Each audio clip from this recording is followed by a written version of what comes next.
are. So Kim and Diane, thank you both for being here, and please take it away. All right. Well, Jen, thank you for that awesome introduction. And I'm glad that you mentioned that you've been a proud TLC community for all those years, because you have been an amazing community and really know how to make it rock and roll. So you are a leader and a real model for everyone about how to make this work. So thank you for the invitation. And one of the things that I'm excited about meeting with MEBA, all you peeps, because one of the things that we learned in our years, I mean, we've been doing this for about 10 years, and that the communities that really do the best are the ones that get local. They understand local. They're passionate about local. And so that's what we know Amoeba is about. So we're very excited to be here. And we're also very excited that all the questions that you already asked, Jen sent them to us, and so many people registered, and all these great questions. And, you know, one thing that we like to do is really respond to what people are asking and what they want to know. So we're going to really drive this program based on what you asked and what you wanted to know. So look at these first two, and sometimes we combine them, we mix them up a little bit so that they can make sense in the story that we want to tell. But these are great first questions that I'm a newbie, new to crowdfunding, and also looking for opportunities to grow. So now what I also want to do is just to kind of get some feedback on what you're thinking about these questions. Are these questions that you have too? So if you want to play with me, this is my little game for this morning, and it is my birthday. So welcome to my birthday party. This is the game we're playing. So it's like, go to the reactions down there in your Zoom thing, and you can get all these reactions, and I'm going to look at them and see. And then if you push these three dots, there's even more reactions. So you can there. So Kim did one. So I'm going to be looking. So if these questions are questions that you might have asked or you are wondering about, give me a reaction so we can see who's paying attention. So see, and maybe you can get some real creative reactions coming. So, all right, let's see some reactions. Okay, we'll keep working on that. All right, so we're going to go now to I'm a total newbie. So what does that mean? Well, let's talk about what crowdfunding is, the industry. It is a growing industry. 10 years ago when we started this, one of the things that one of the a data point was that only 10% of people had heard of crowdfunding. And now pretty much people, it's kind of, although people might not use the word crowdfunding, they actually say a GoFundMe or a Kickstarter, but it is, you know, the crowd bringing money to the whole. And so to a project. So a lot of little pieces come together to make a big piece. So here it is. Look at how it's happening. It's growing. It's an accelerating growth momentum. And so it is not just a passing fad. It is part of our ecosystem, and it is part of building communities and building businesses and our other organizations. So that's the kind of the industry piece. There's 5 types of crowdfunding. Sometimes people say 4, but there really is a 5th one. And so basically you see these are kind of color coded, that the ones on the left that are blue are rewards and donation. And they are, and that's what we are. We're one of those. And so we're a rewards donation platform, and that works great for nonprofits and businesses. And then the other color, the kind of maroon color, is crowdfunding that is called regulation crowdfunding. And this is where you can get equity. You can own kind of a piece of the company. Royalty is you can get a part of the monies that come in. And lending is, you know, obviously you make a loan and you earn interest for that. So those are the types of crowdfunding. And the ones that are on the right are regulation crowdfunding, and they are regulated by the SEC. So that's kind of the landscape that we're working in. And like I said, we're in the rewards and donation. And I'll talk more about that, what that is. So a rewards-based model, like I said, it's simple. It's not regulated by the SEC, so you don't have to have some of the requirements for audits and paperwork that needs attorneys and things. It's very simple. You can just create a campaign like people do on Kickstarter. Kickstarter is a rewards-based platform. And so what it means by rewards-based is people get something. They get rewarded for their contribution. So when you go out with a rewards-based campaign, you can get, it really helps you focus your business. We work with companies to build their campaigns, and it really helps them say, what is important for my business? Why am I doing this? It helps test markets, products in the marketplace. You'll be expanding your network, finding partners, getting a lot of buzz. A lot of times local papers do cover it, and you can have events. You might find it open doors to other forms of capital. Quite a while ago, I saw a quote from Investor magazine that talked about, don't show me your business plan, show me your crowdfund, because it shows that they really know how to raise the money, focus their attention, test the product, and activate their community to support them. And it also fills an important niche in capital. And so I kind of just started this, but I want to introduce Kim because she also is going to tag team with me. And she has a few comments on this, and then I'll move the slide and she wants to do the next slide. So Kim. Thank you, Diane, and thank you, Jen.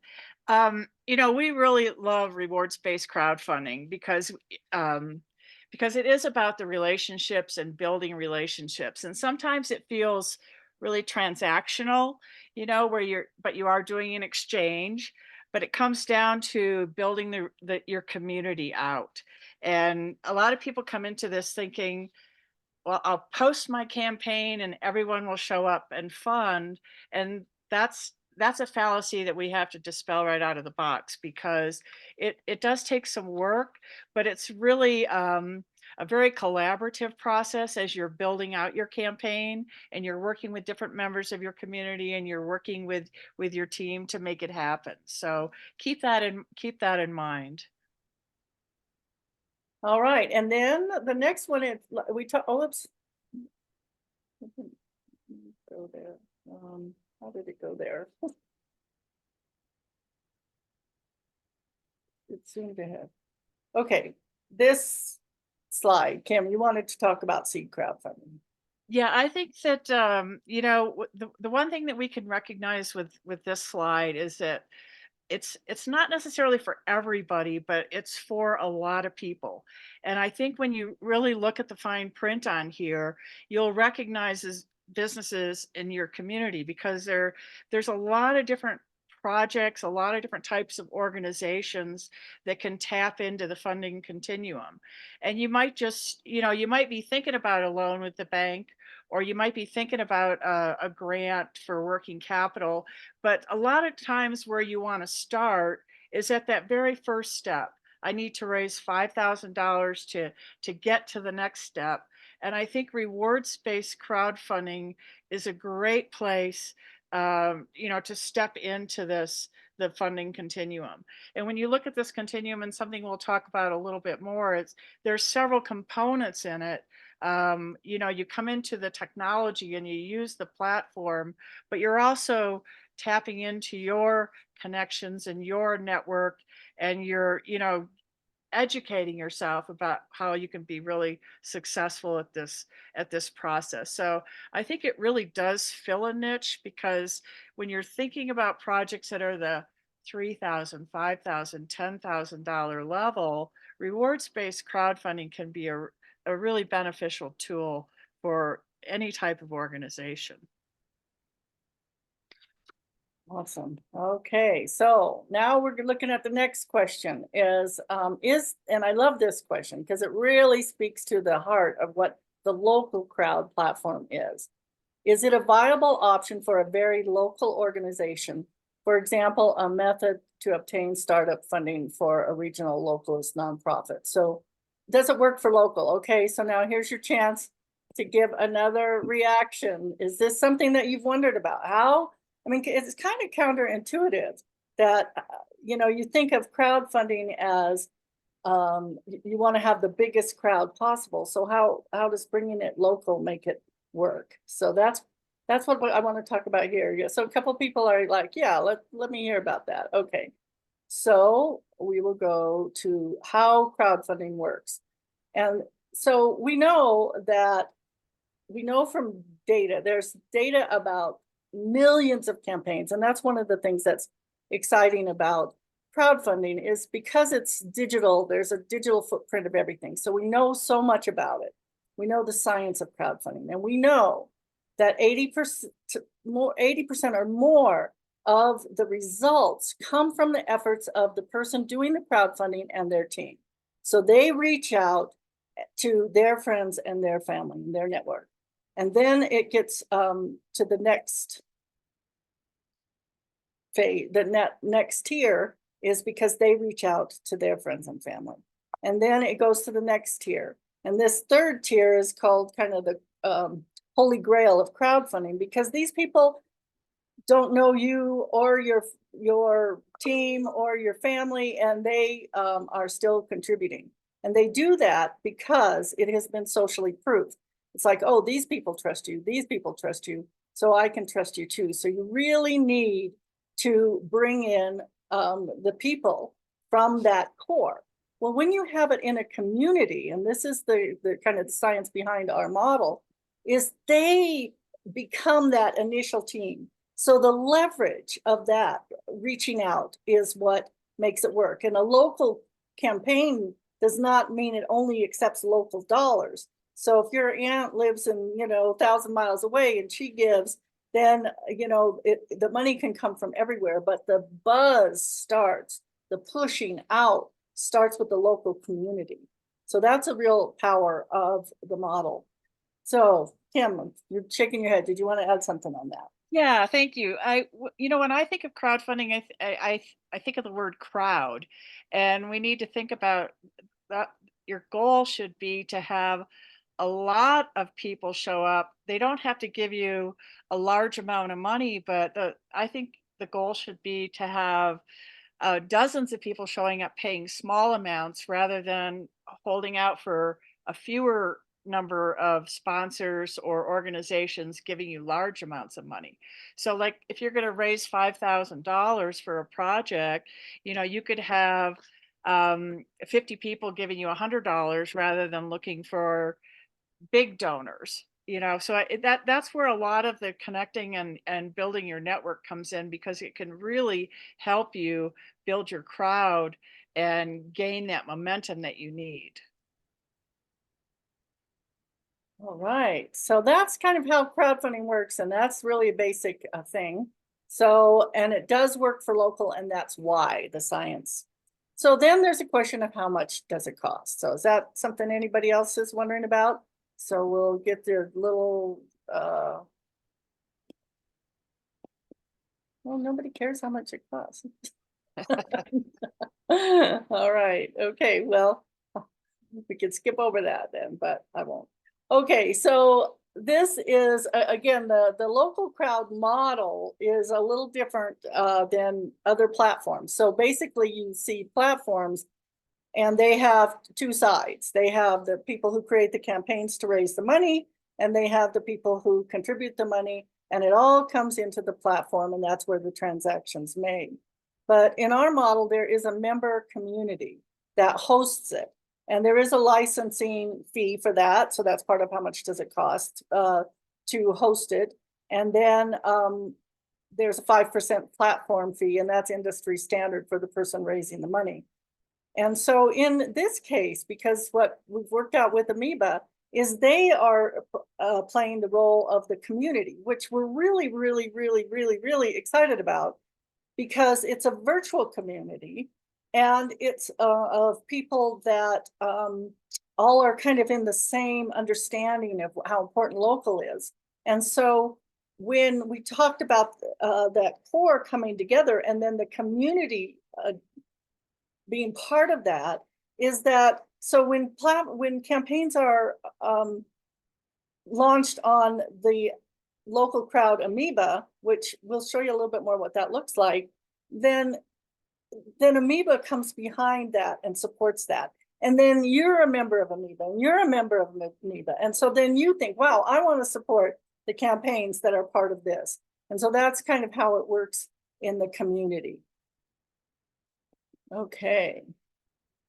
So there's a lot of benefits for the communities, and like we said, we've been doing this for a while, so we've seen how this works. It supports entrepreneurships and startups because it is a local platform that can reach out to a bigger area to bring money in. So it helps businesses get started, as well as nonprofits raise money. It bolsters social capital, because what social capital really is trust. And one of the things that some of the research around social capital is that when people help each other and when people ask for favors and people return favors, that is a social capital builder. And so this is a tool that can do that. It can create new networks of people working together. And we have a member portal and classroom with a lot of education. We'll talk about that a little bit. And we have a success coach so that these campaigns can learn how to do it, the science behind it. So our best practice methods are based on the science of it. So, when we started the local crowd, we really like our tagline, community connection capital. And our idea was really, economies that are fueled by love and connection, not just transactional. And so it really does do that. And so that's what we're excited about. And Kim, I know you had something you wanted to add to this. Well, and to seeing the community source capital at the top makes me think about the fact that, there's so many organizations that are really stepping up to the plate in terms of trying to create that type of tool for their communities. So a lot of economic development folks. And this relationship will give you access to all of these wonderful tools. And there's a lot of education that goes with it, and Diane will speak to that in a minute. And one thing that I wanted to note is that we have a lot of tools available online, and something that I talked to Jen about attaching to her. She's going to send you the recording. Is we have some really quick tips to help you be successful, or at least see what the road ahead looks like for you. And you also would have access to a success coach. So we'll be sure to include that PDF with some of those success tips, so you can have a quick look at how you can really tap into the community source capital. I think that really speaks to local. All right. And so we're going to show you a few local, like gems and a couple more. But Kim, I'm going to kind of let you do the talking around these, and you just tell me when to move it forward. Okay, all right, awesome. I think a really good exercise for folks is to just go in and look at some of the existing communities that are in there, because you'll see some wonderful projects that have been hosted by, well, this one is the local crowd, Monadnock, and Monadnock has always been about supporting local businesses and encouraging their contributors in the local audience. And you'll see a variety of projects. And some are services related, some are products related. Probably half of their projects were nonprofit, and the other half are for profit. The next platform that you could take a gander through is in Upper Valley. It kind of crosses the line of Vermont, New Hampshire, and they really have focused on food and the food industry and food products and restaurants. And they did a lot during COVID to really encourage, local spending and eating out once restaurants were open again. So it's really fun to log in and just see how other communities have used this and see the type of businesses that people have responded to. The next one is a project that we just finished up in Wyoming, and this was hosted by an economic development organizations. And what we did was we took the whole state of Wyoming and divided it into regions. And then each region was able to work with the businesses within that location. And they were grouped by counties. So you could have every county in Wyoming being represented by within the Northeast or the Southeast. And then the projects kind of we work with the individual campaign creators. Again, you're just going to see a variety of projects coming in. Some are service related, some are like yoga studios. They want to get more training. And we've actually had, I think, 2 yoga based projects come through. And so it can, trip a few ideas for you about ways that this tool could really be used.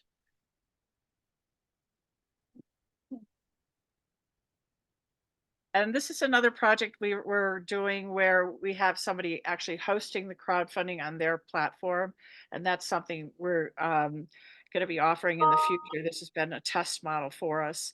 And TLC Impresario, they have a women's business center, and they have I can't think of a CDFI. And so both of those organizations can use this tool to work with their clients, because they're coaching a lot of businesses through the process. So they're really promoting crowdfunding as a way to, take those first 2 steps. Thanks, Diane. All right, thank you. And I saw Alex asked a question, so I'm going to go back. I think it's about the number of campaigns. So this is the dollars raised. These are the number of campaigns, crowdfunding campaigns that raised it.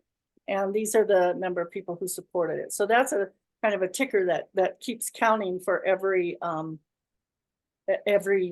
platform. So Amoeba has, yeah, I'll show you that one here.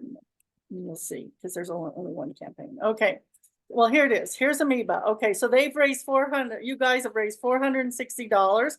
There is a live campaign right now. So you should go give money to that. So Jen, do you want to say anything about that campaign? Yeah, sure. I'll definitely, some of our subscribers have already gotten a little bit a teaser of this campaign, but one thing that crowdfunding is really awesome at is testing the water. So, we can come up with a great idea sitting at our desks and then go, oh, let's devote all this money into it. And then nobody really wants it. So crowdfunding is our opportunity to kind of throw out an idea, and if people like it, then we know it's worth backing our time, not only our money, but our time, like staffing hours to make it happen. So our particular campaign that's up and running now is about the Choose Inti Local program and how we can move that to the next level. We want to make sure that it's working for the people that are participating, but how do we help you go deeper with that program? I did see that Carney, she probably already jumped off. We are recording this, and we will send you a link to the recording, so fear not. I know people are busy. So that's a quick little synopsis of our campaign. Thank you, Diane. Well, thanks for jumping in. I didn't tell you I was going to do that to you. But so you can go to amoeba.thelocalcrowd.coop, or you just go to the localcrowd.coop, and there is a drop-down menu that shows all these campaigns, all these communities that are part of the local crowd. And so these are just examples of, because there's only one campaign right now. It's raised $460. So you guys want that to get going, more campaigns, more dollars. So you can, if you're in a community that you would like to, a business in your community and you're a member of Amoeba, you can come in and use this platform here for it. If you're a business, and I saw that there's really a blend of businesses and community people and organizations here. So wherever you are, you can say, oh, well, maybe that's an idea. Maybe I'm have a local nonprofit. maybe I am a manufacturer and want to do this. So this is awesome that this is now available through Amoeba. Okay, so that's kind of the kind of the cost and what's going on with kind of the platform. Now, how do I create a campaign? Now I'm going to be asking you to do a reaction, so get your reaction finger ready. But so this question is, how do I do a campaign? What are the specific steps and timelines? So is anybody wondering, what does it take? We talk about crowdfunding, and you know, this is not a webinar on how to do crowdfunding, but we could sure do one if that's of interest to people. So what are the steps? And it's a great question because we do know that worldwide that only about 23% are fully funded. So that's what's called a successful campaign, as if it's fully funded. And so you do want to be one of those because that's not the biggest number. I mean, there's more that are not successful than are successful. And so how do we do that? How do we help that? And we're really dedicated to that at the local crowd, because we know crowdfunding is not rocket science, but it is a science. And these are, you know, data points that are based on actual real studies of campaigns and what works. So we use those. We have a learning center. So it's a portal that you can go in, and we have these different modules that help you really focus what you're going to do, learn how to crunch the numbers, learn how to engage your network, learn how to tell your story, learn how to build the campaign on the platform. So we have these that are available to you, as well as a coach to help you. So Kim, I know you wanted to talk about the education piece. You're muted. I mean, none of these activities should be new to entrepreneurs or to organizations. I mean, we're all trying to do this in terms of really building out our companies. These are things that we normally need to do. Well, Diane, if you'd go back up to the previous slide, I think the real trick with crowdfunding is you really have to make it personal. It's going to be the best way to connect, but it feels a little awkward because it's very digital, and you're thinking, oh, I'm going to have to blast a bunch of emails, and really it's about reaching out to individuals that you're connected to, you can talk to, you can let them know what you're doing, you can ask them for their advice, please review my video, or here it's important that you find a way to make it very personal. Yes, it's planning like you've planned before, and there's going to be some great tools for you to do, but when you implement it and take the next steps, you've got to incorporate that personal outreach factor. Thank you, Diane. Yeah, thank you. That's awesome. And so one of the things about this learning center is it's free to people that are part of an organization like Amoeba. So you all have access to this as a member of Amoeba. If not, there is a charge. And so that I forgot to mention that on the charge part, but depending on the level you buy in, it's $99 or $299. And so if you want the coaching. So anyway, but that's all covered by the Amoeba membership and subscription. So that's a real benefit there. And then that question did also ask about the timeline. So we recommend 90 days before. So here's your launch, and T 90 days, T minus 90 is when you need to start planning and working, and because there is a lot to figure out and to get your network activated and ready. And so there's a lot to do. However, it can be fast tracked if you've done a crowdfunding campaign before, or if there's if your marketing is all set up and you really have an active way to reach out to people, because like Kim said, it's all about the ask. So it can be fast tracked, but we really recommend you do it kind of in a systematic way with 90 days to do it. So it's not a high pressure thing. And then there's some time after the time. I mean, the launch goes, usually we recommend 30 days. And so it will end after 30 days, but then there's follow-up and assessment and giving the rewards that you've promised to people. Okay, so now we're to the question about fundraising towards a specific facility or tech improvements. Like, so what kind of things? So is that something, what kind of campaigns are there? Give us a little reaction if you're interested in knowing those. And let's see what we got to say about it. I said, you know, you name it and crowdfund it. And so I just had a hard time selecting. In fact, I kept making these smaller so that I could fit more on this page because I just love talking about the different types of campaigns. But one of the questions said something about a facility, and I'm not sure if it was what they meant, but it did bring to mind this campaign that was in Evanston, Wyoming, where it was a bookstore that also had a coffee shop in it, but the building was carpeted, and so and they didn't even own this building, and so they needed some restaurant flooring because the carpeting was getting really gross. And so they ran this campaign to put new flooring in the area that had the cafe. And the community really supported it.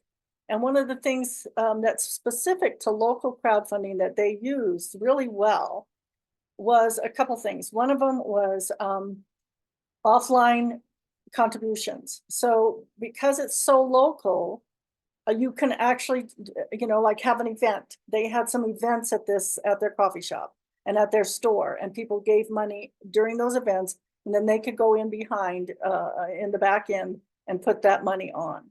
And that other platforms that aren't local, you can't do that. And the other thing that they did was in-kind contributions. So they actually had someone that was a floor installer donate his time to install it, so they did not have to pay the installer.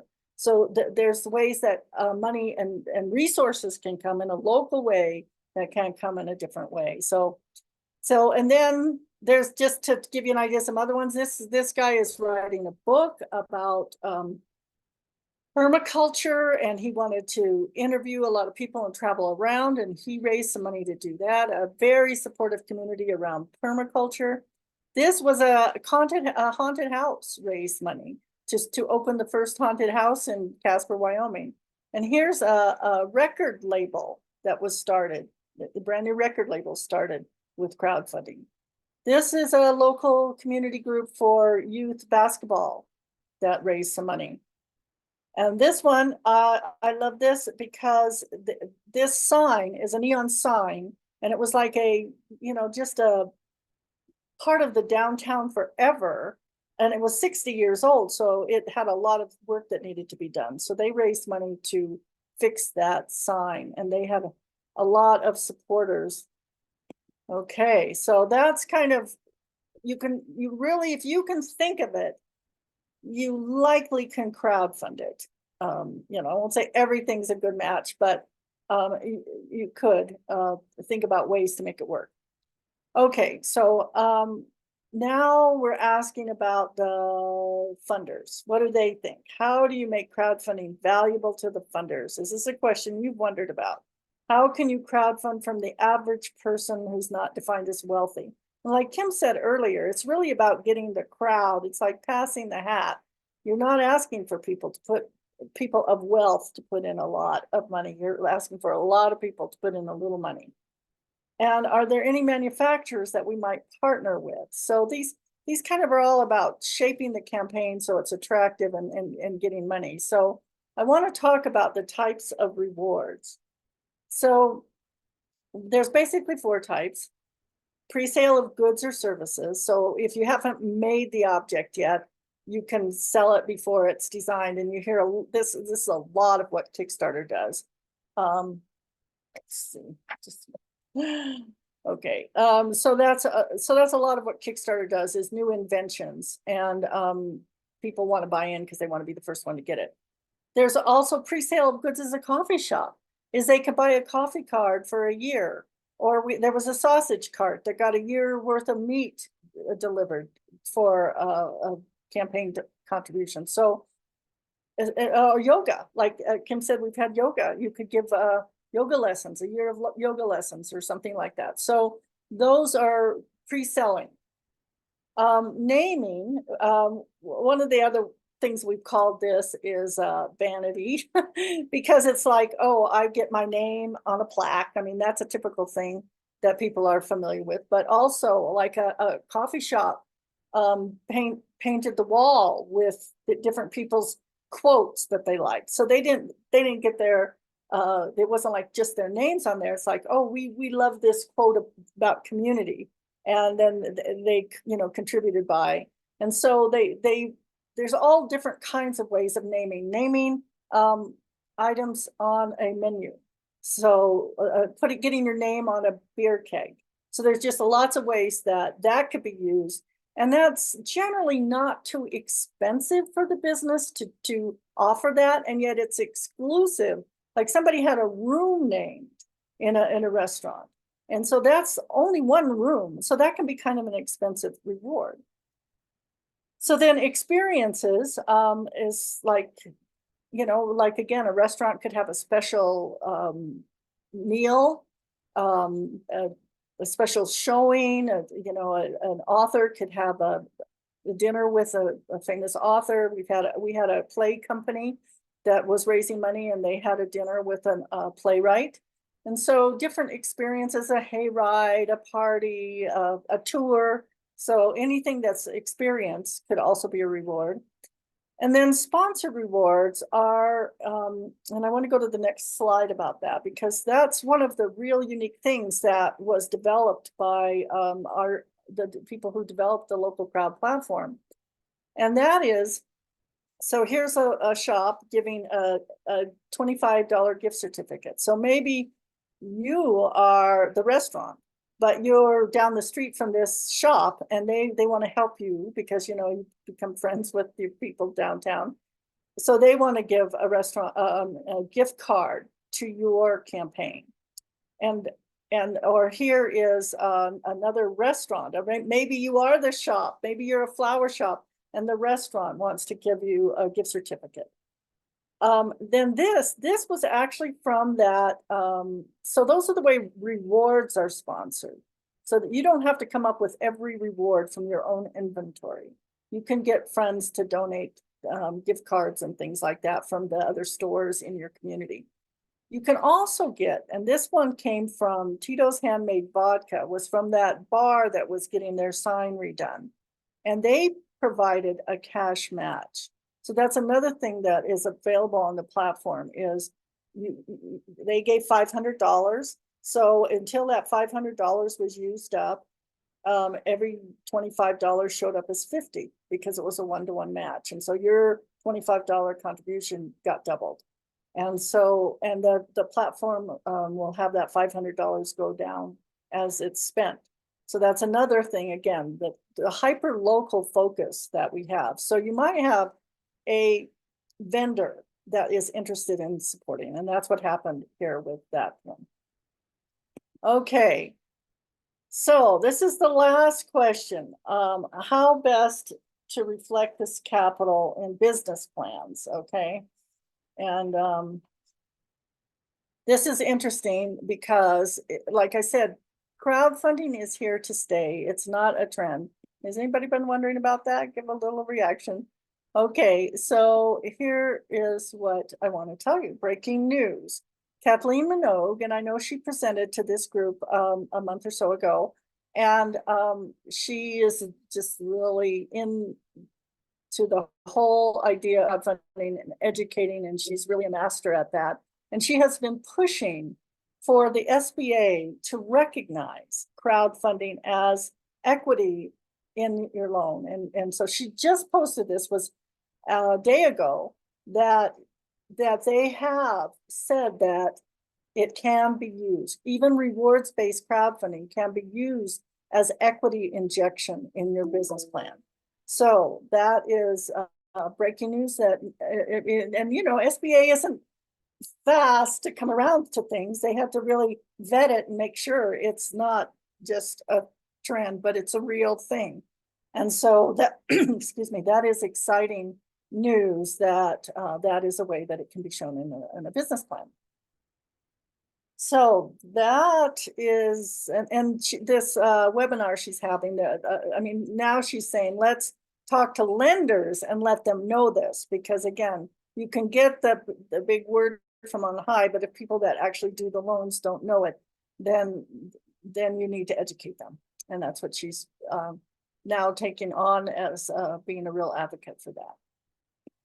Okay, so as I mentioned, we're here to really support you. We're so excited about this partnership. So that's Kim and me, pictures of, and this is Caitlin. She's also on the call, and she's the coach, and she is just a master at really supporting businesses. And we have a graphic designer that also supports, so we can get the social media out, and also the webmaster who really makes it happen. So that's I think my story.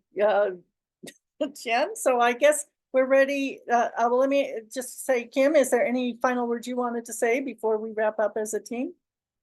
One thing that I would like to clarify is that, so all of these projects that we've been talking about, we're showing the Wyoming platform and the TLC Monadnock platform and Upper Valley, they all live on one platform. So it's the localcrowd.coop. And that's where you can go and see the different communities. They're grouped. The projects are all grouped by the community. But if you clicked on just campaigns, you would see all of our past campaigns in one drop. Super. And I know some people have to jump off early, so I just want to say that I will send the recording. I will send some links. I'll send you the link to our next month's event, which is about AI and marketing. So we're still staying on the tech side of things, but you know, usually when people think of AI, they run out the door. But we have someone who's gonna kind of go, well, you know, maybe this could help us folks who are thinking about the local economy. So they'll be here to talk about AI and marketing. But if there's any questions, we have some more time. Just questions that have cropped up as you've been listening. So would love to be able to answer them.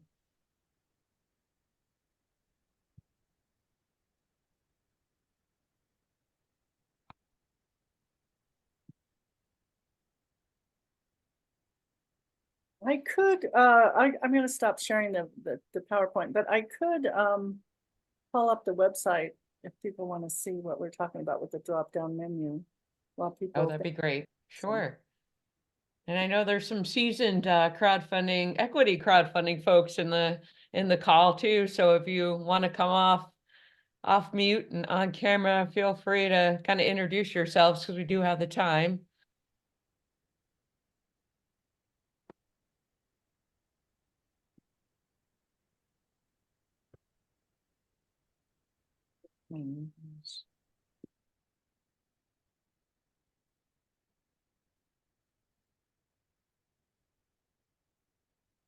Okay, can you see my website?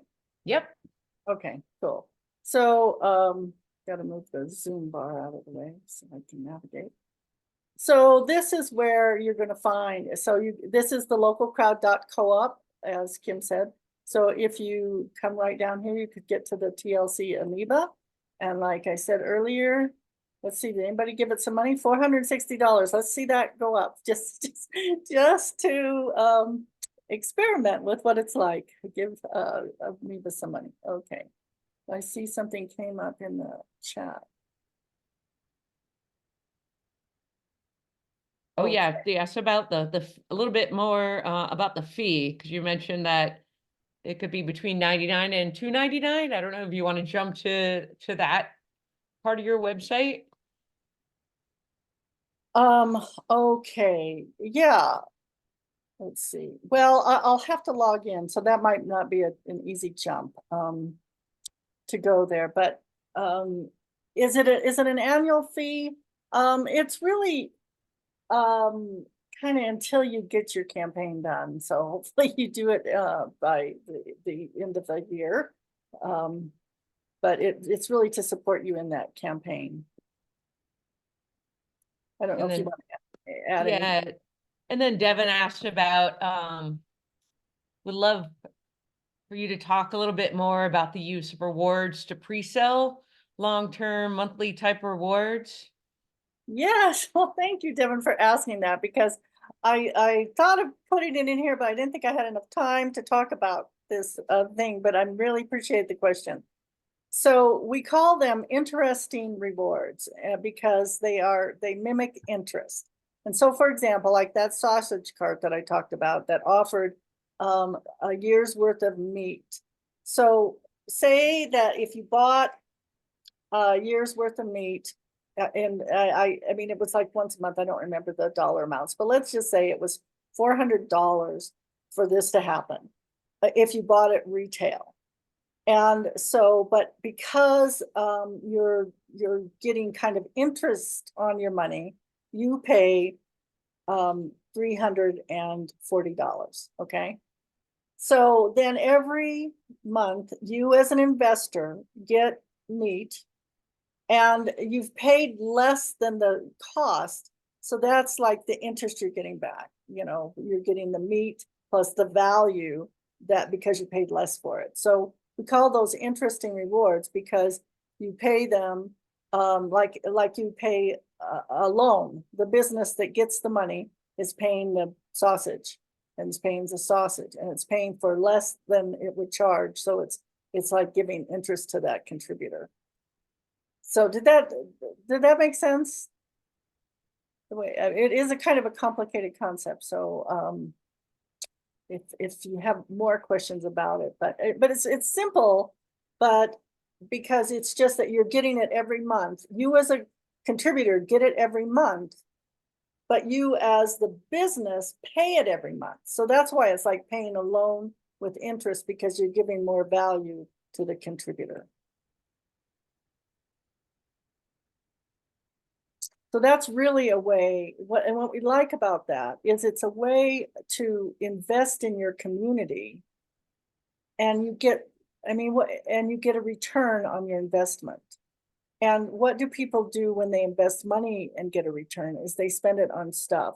So and stuff in their community. So if you invest in your community and you say, oh, I'm going to get it back on yoga lessons with, every week I get yoga lessons, which I would take anyway. I have something at the coffee shop, which I do anyway.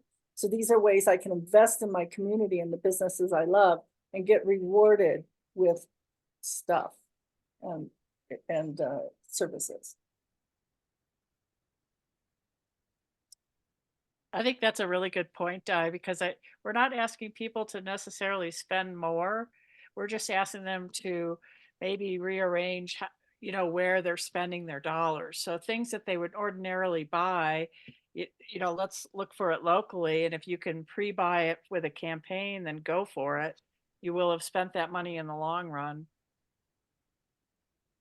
And Which is definitely in line with what what Amoeba is all about.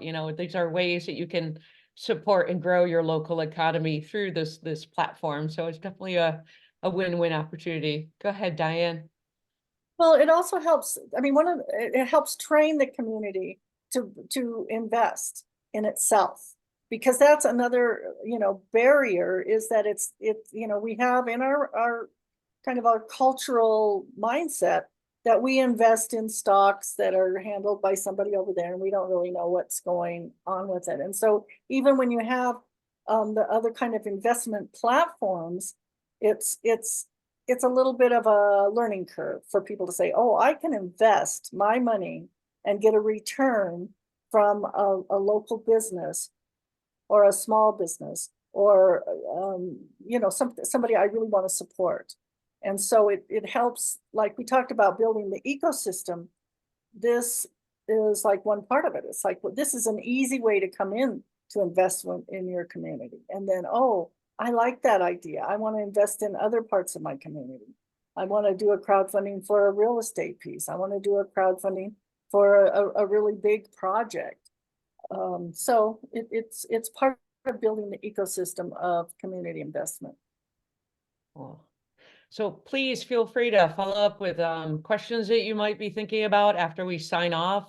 again, I'll definitely send some other resources that I know Kim and Diane plan to send to you all, so you can kind of digest what the fees are all about. I know that was one question that we really didn't get to dive into. Again, please feel free to register for our next event, which I'll send you the link to. And most of all, thank you all for being here. Thank you, Kim and Diane, for presenting, especially Diane on your birthday. So that makes it even more special. And I just want to say thank you again, and sorry about that. And just want to say have a great rest of your day. Well, Thank thank you, you. Jen. We sure appreciate the invitation and everybody's questions, and thanks for the opportunity.